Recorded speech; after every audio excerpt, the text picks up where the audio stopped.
students with disabilities and understanding, just that we really want you to think about that all students have the ability to learn.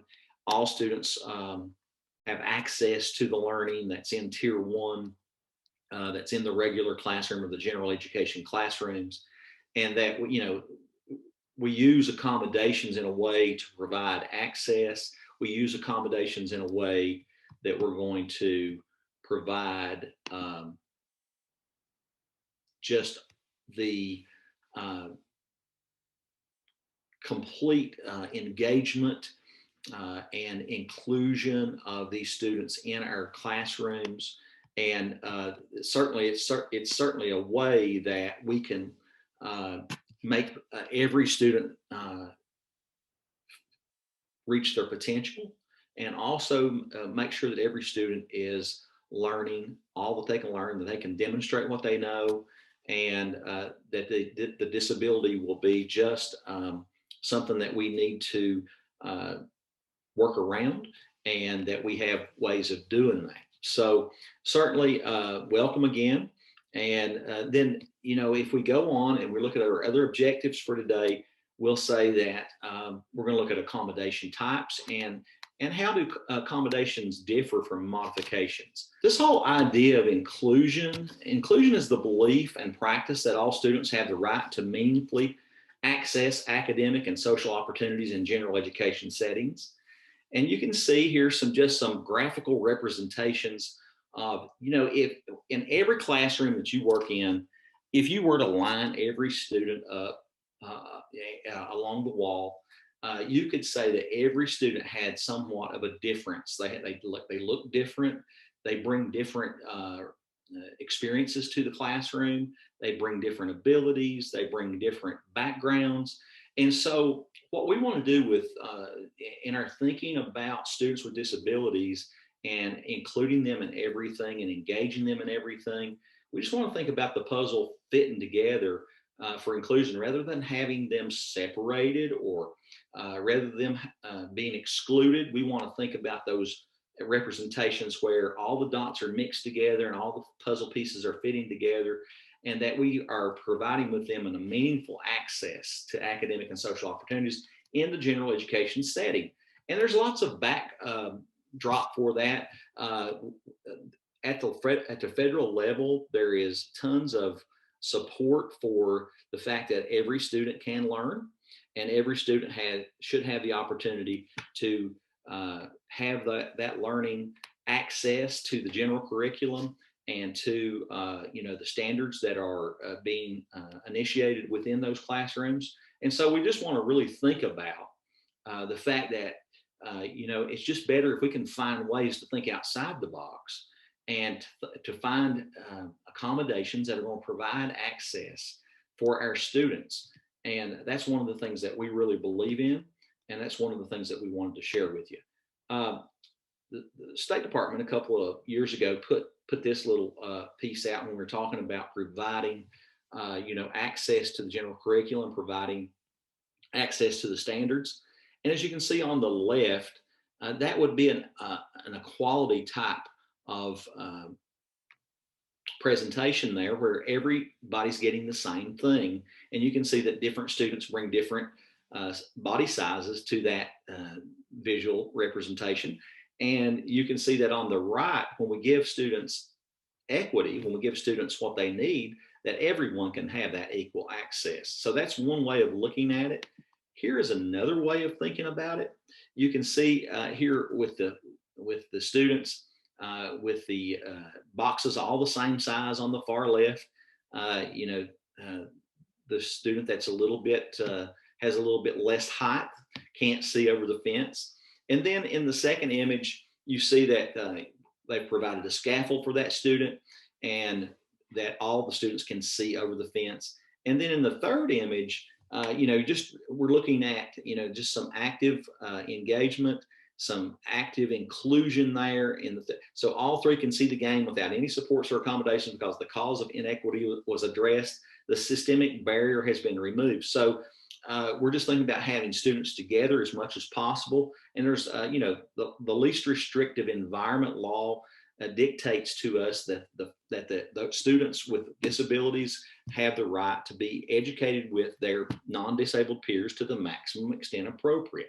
And so we just want to think, set this whole stage for accommodation discussion up by saying that we believe that all students can learn and all students can learn at a high level, and that we just want to provide for them some learning around universal design for learning. We want to provide an access to that learning. So you see right here on this cartoon, I really love this cartoon. It's clearing a path for people with special needs, clears the path for everyone. If we think about it in this way, when we're talking about universal design for learning, we think about, we know that we're going to have some differences in our classrooms. We know that some students are going to come with certain abilities. We know that some students are going to have different cognitive levels. They're going to have different levels of understanding. And so when we think about that with universal design for learning, we provide that access up front.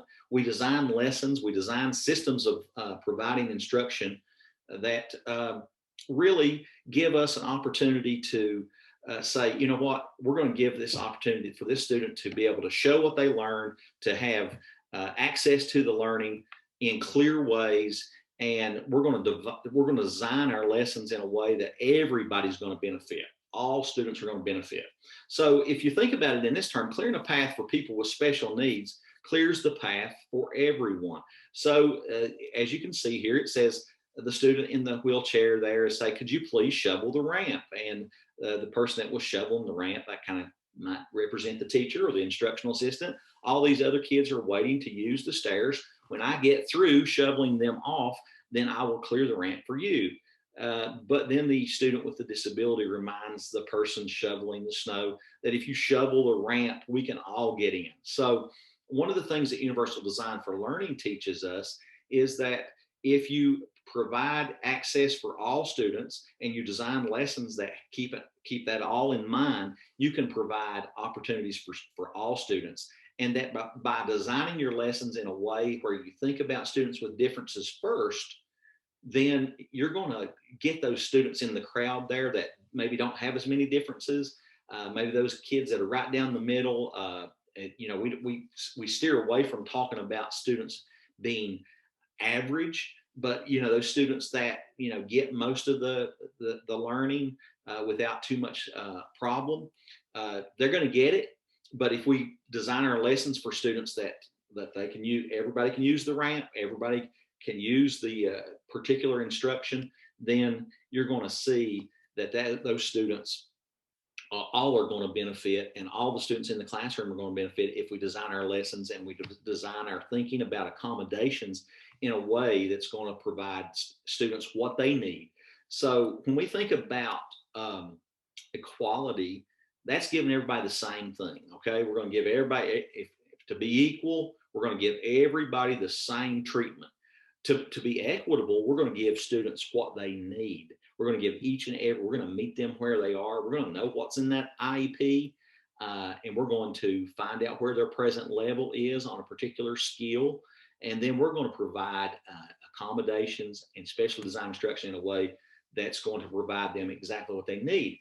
And then if we do that, we can also include more students. And the more accommodations, the more access we provide with the outside the box thinking, the more inclusive and engaging our classrooms can be, and the more students that we can have in those general education settings, getting all that tier 1 instruction that they should have the right to get.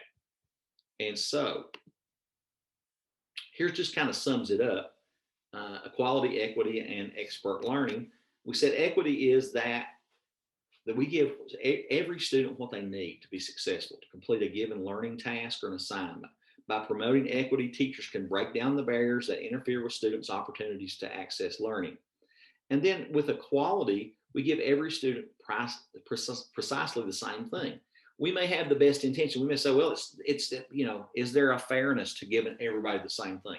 Well, we got to think about the fairness built in is when we provide everyone what they need, not that we're giving everybody the same thing.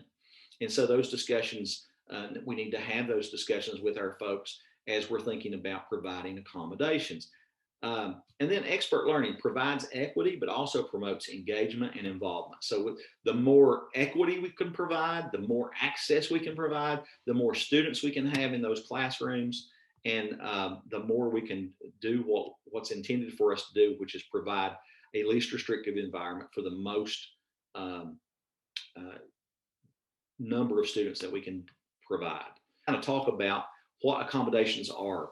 Um, Accommodations are tools and procedures that help students participate in classroom instruction and activities or other school programs and services. They provide equal access to instruction and assessment for students with disabilities. They are provided to level the playing field. Okay. So when we think about it in the context of the difference between, sometimes we talk about these terms. We talk about accommodations, we talk about modifications, and maybe even adaptations. And so we want to distinguish between these. And one of the things that we want to notice is that accommodations are tools and procedures that help students participate in classroom instruction. They level the playing field for students. Okay, so accommodations are tools and procedures that provide equitable access.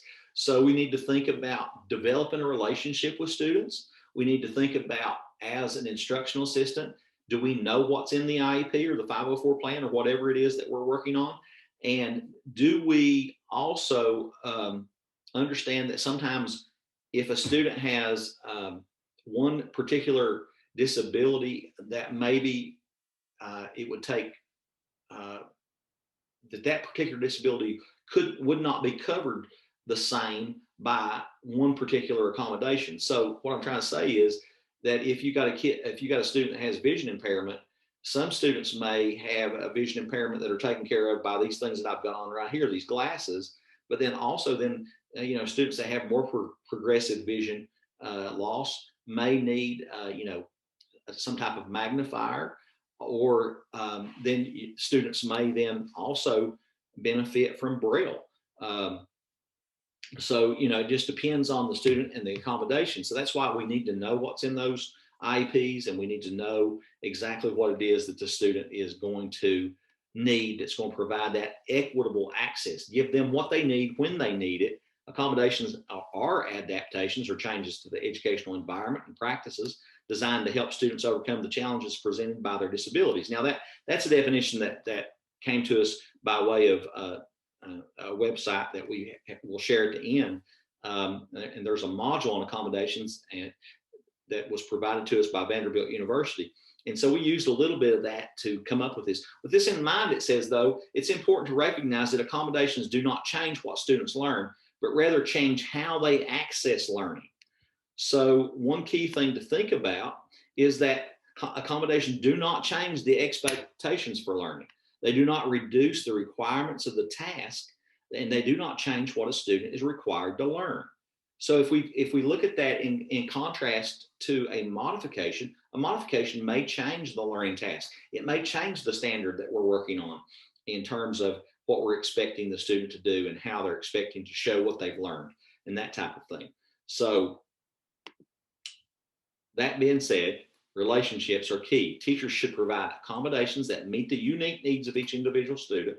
Not all students with the same disability or even those who experience the same barrier will benefit from the same accommodation. For example, not all students with visual impairments will benefit from Braille materials. Some will benefit from eyeglasses, just like we said, or in large print or audio books. So, you just have to know the student, you have to know the expectation, and then you have to know exactly what it is that the student needs in order to include them at a high level and to be able to find that outside of the box thinking and provide that accommodation the way we would need to accommodate.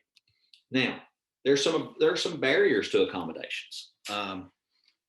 How information is presented. So, if we're just standing up and talking, there's going to be barriers to us just standing up and talking to the student.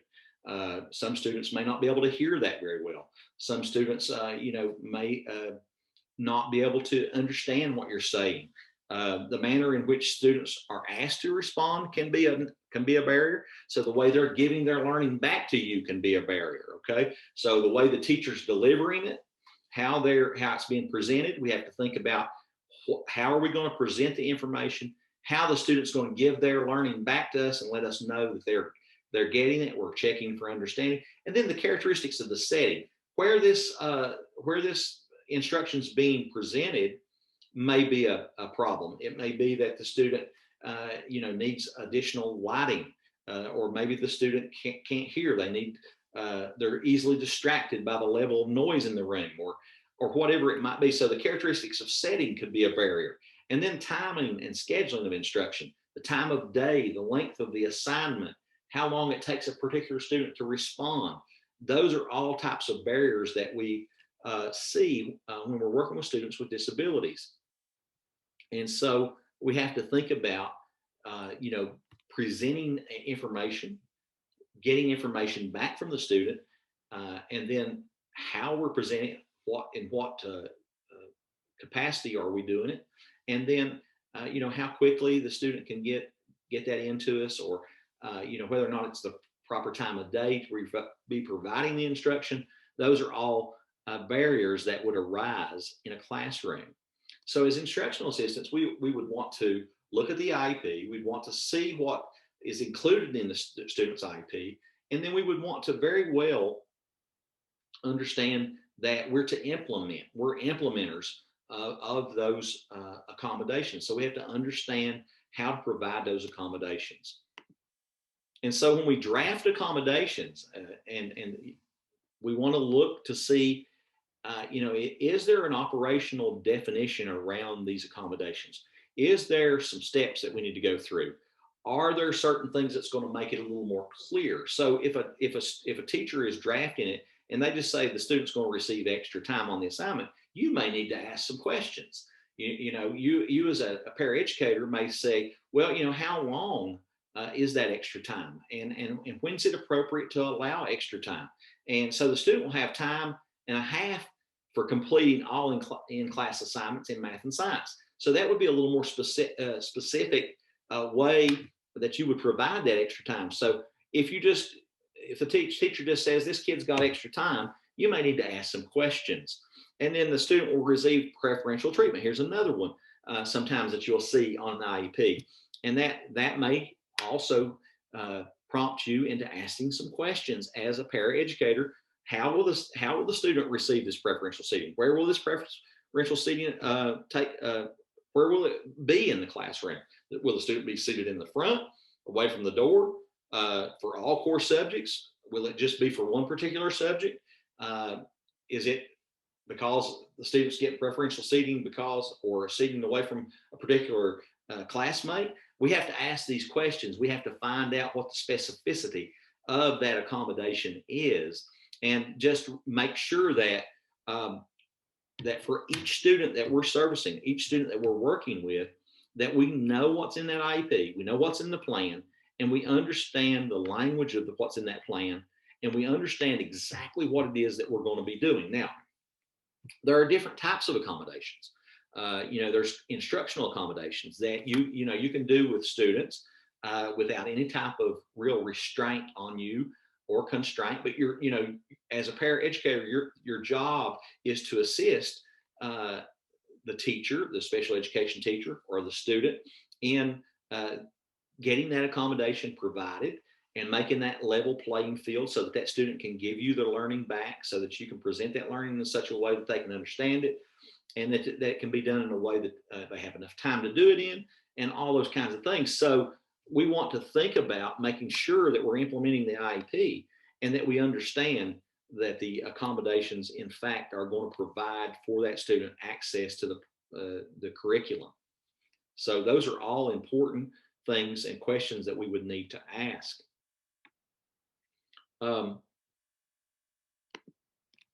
So there are categories of accommodations, and we hit on those just a little bit earlier as we talked about barriers. So presentation accommodations are one. These are accommodations that are provided to the student that will help them access the information by helping them to read or by requiring them to read text.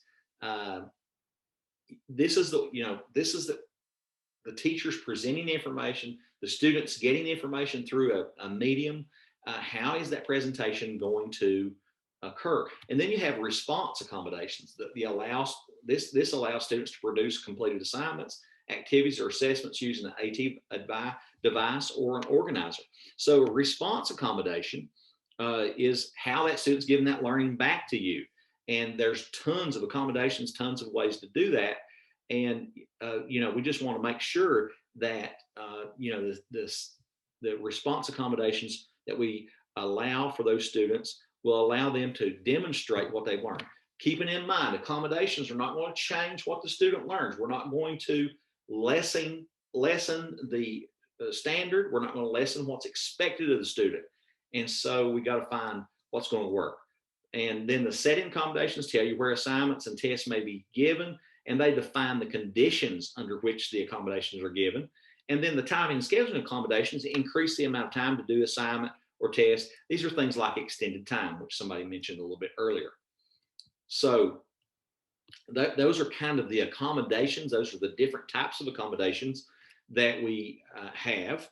And it's certainly, to think about them in categories helps us to put it in a context so that we can think about what are the ones that we need to provide for the student, when and where and how.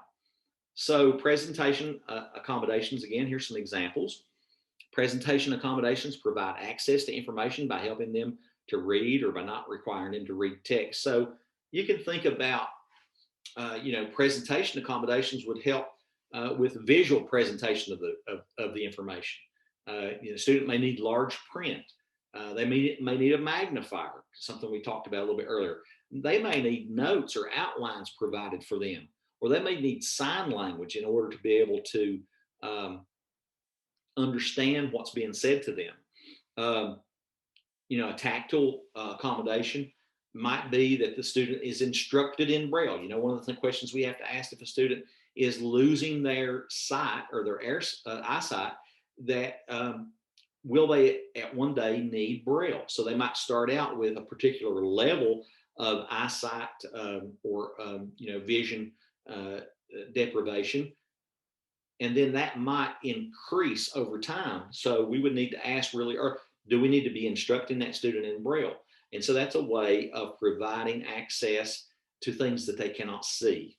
And then auditorily, we'd learn content from audiobooks, readers, personal amplification, verbal explanation of images.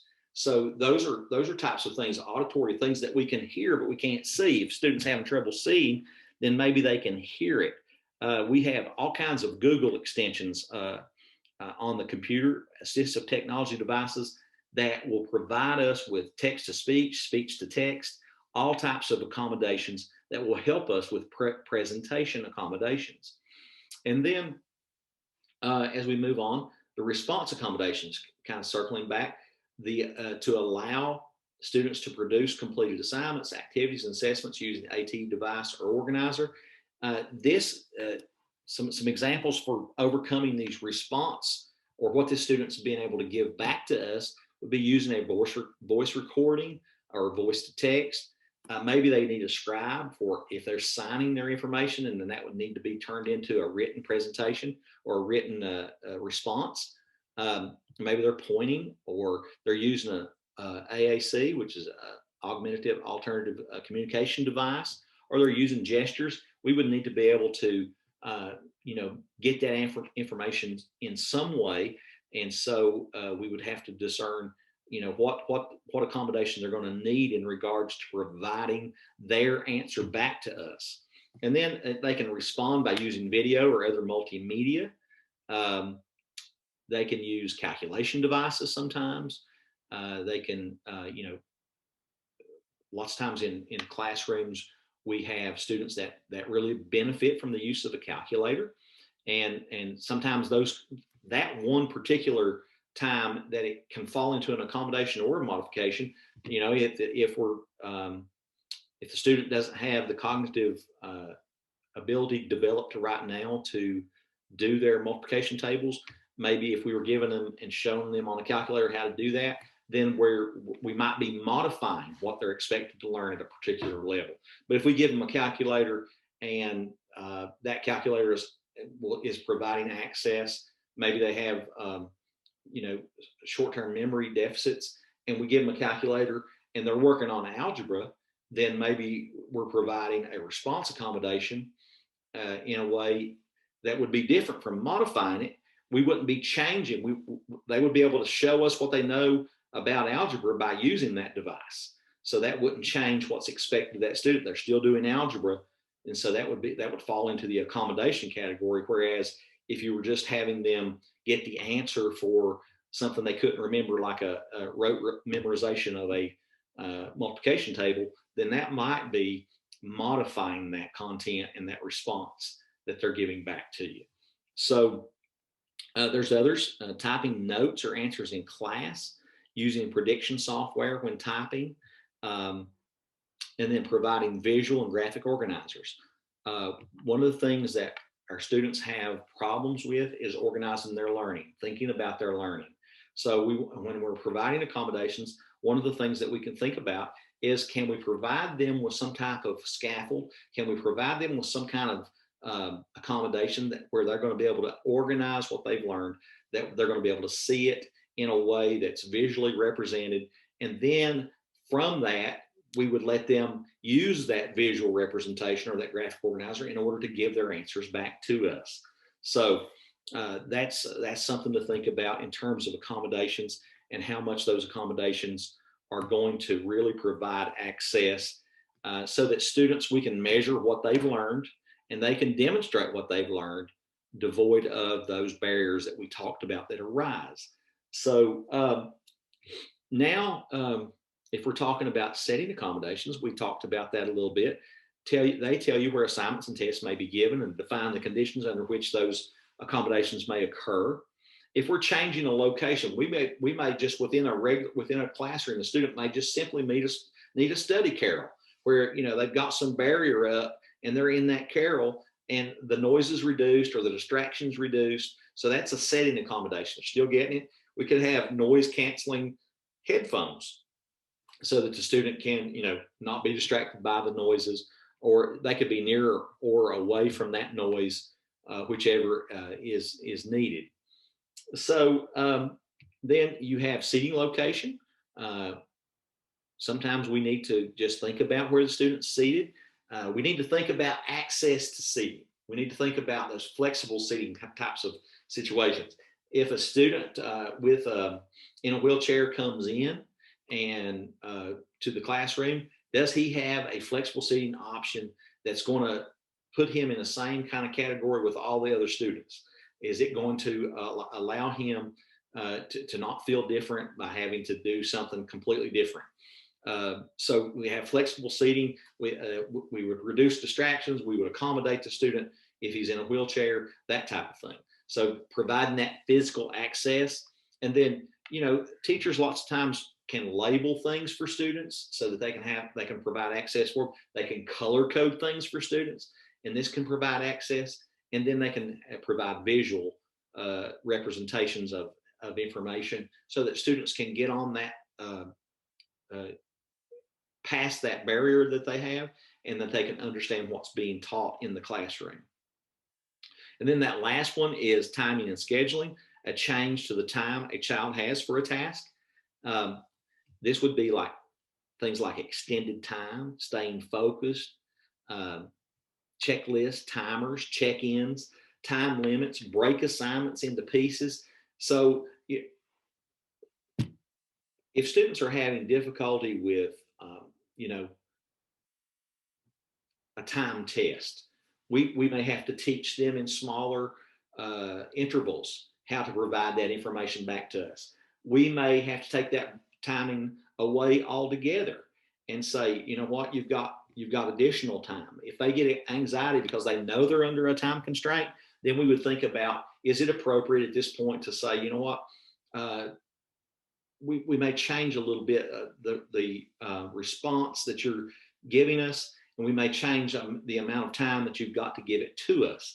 And so staying focused, using checklists, using timers, checking in with the student to make sure they're still on track, um, providing time limits so that the student knows, hey, I've got this much time left, or I know that I've got this amount of time, and just really working with that IEP and what that IEP says and what that student needs in terms of timing and scheduling can really, really make a difference for those students in the classroom. Now, here's a couple of accommodations, one for ADHD and one for anxiety. Um, Here's some things to think about. These are sometimes these are things that we'll see in a regular classroom. We see students with ADHD. They've got the inability to stay on task. They've got the inability to not complete. They don't complete assignments. They can't organize themselves.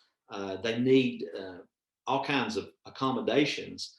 And so when students have attention deficits or they're hyperactive, we may do these things for students. We would chunk large assignments. We would divide that large assignment into long-term assignments down into smaller parts. And we would provide that student with the ability to do just a little bit of that. And then put that timer in there with them, put that time limit in there with them, and check on them frequently. And so for a student with a disability like attention, if they're having real problems organizing themselves, we provide those organizers. Those are all accommodations that allow these students to provide for us what they need to provide.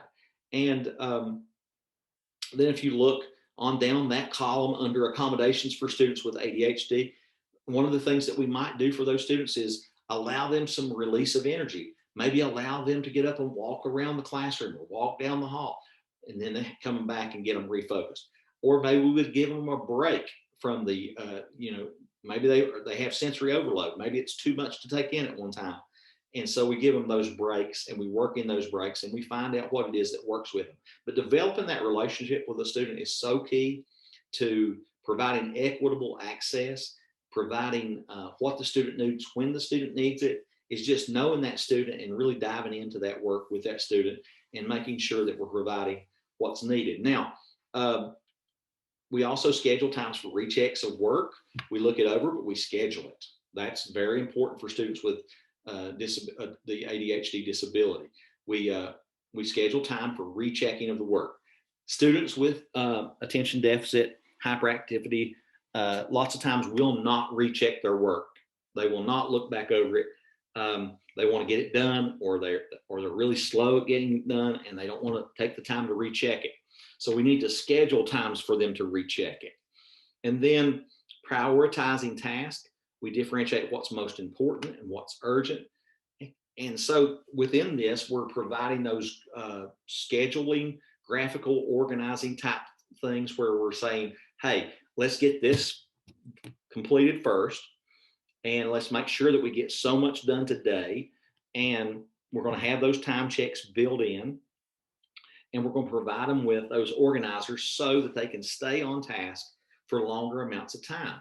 And so those are really, really important accommodations as we differentiate what's most important, what's urgent, what's, how can we best spend our time?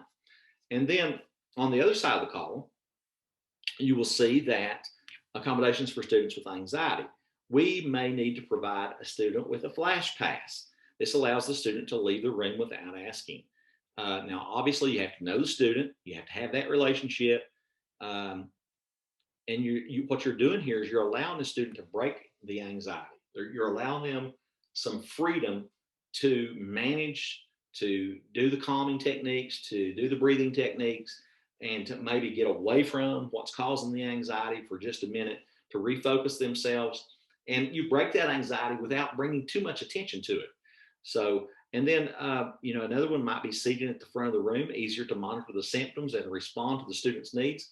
If a teacher realizes that the student has anxiety, or if you realize as a paraeducator that that student has anxiety, maybe you would seat him a little closer to you so that you could monitor that situation a little more closely, and that you would be able to see those warning signs and then allow them whatever accommodation they need to manage that anxiety. Some other things you can do is build in a time for the counselor. Of course, that's all going to be dictated by the IEP And then you also can teach breathing techniques, so allow them to step to the hall to use those breathing techniques and to be able to do what they need to do to accommodate themselves in regards to the anxiety that they have. So this is all behavioral in nature, and just knowing, what it is that students need is so important. Having that relationship with that student is so important when it comes to accommodations. Now, there's, like I said, there's instructional accommodations, there's testing accommodations. Testing accommodations, in another training, you all, if you're providing testing accommodations, your local district will provide you with inclusion training where you're going to find out the particulars of what you can do for that student.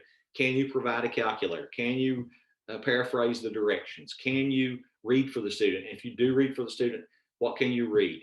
When you're paraphrasing, what can you paraphrase? Most of the time, it's just you're paraphrasing directions. If you're scribing, what can you do in terms of punctuation? That's another training. That's another day.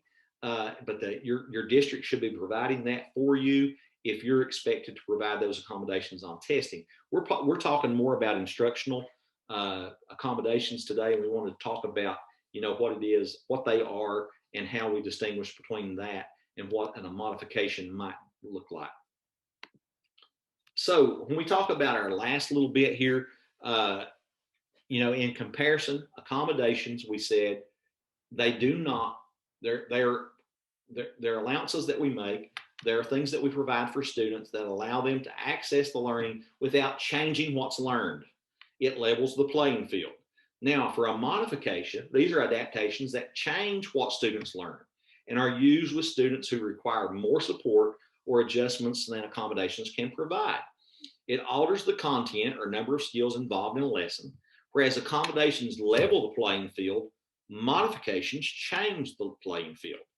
So unlike accommodations, modifications do change the expectations for learning, and they do reduce the requirements of the task. So, if you're talking about a student, if they're reading, okay, and the standard says that the student is reading on the 7th grade level, well, you could, for a modification, you would lessen the reading level for that student. So, the reading is not as difficult. But if you're providing an accommodation, you would provide access to that reading at that level.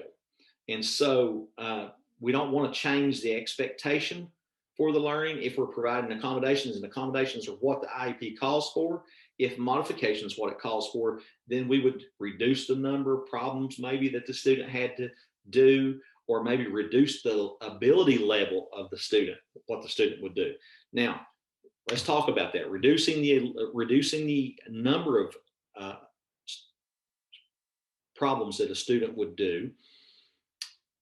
Reducing the number would not necessarily be a modification. Reducing the number would be an accommodation. But if you reduce the ability level or the level of that math problem, then you're doing a modification. So we do, unlike accommodations, modifications do change the expectation for learning, and they do reduce the requirements of the task.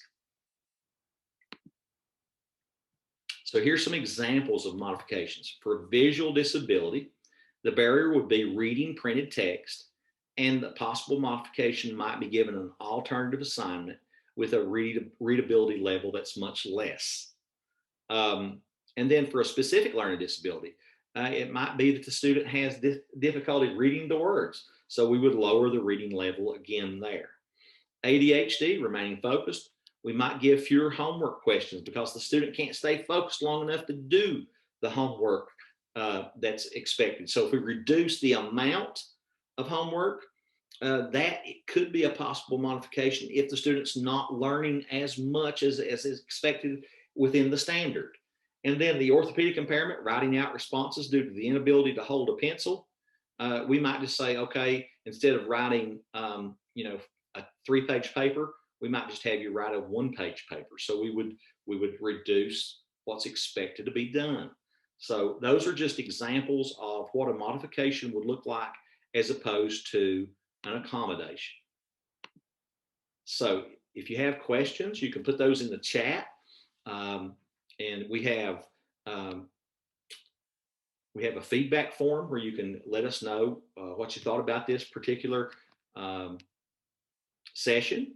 And also there are, we want to make sure that you get a certificate for, doing this, and we'll make sure that you get that certificate. As long as you've signed in appropriately and we know who's here and that kind of thing, we'll make sure that you get that certificate. If we have any questions, if you want to put the questions, the floor is open. If you have questions about the difference between accommodations and modifications, and providing equity for students with disabilities, providing engagement.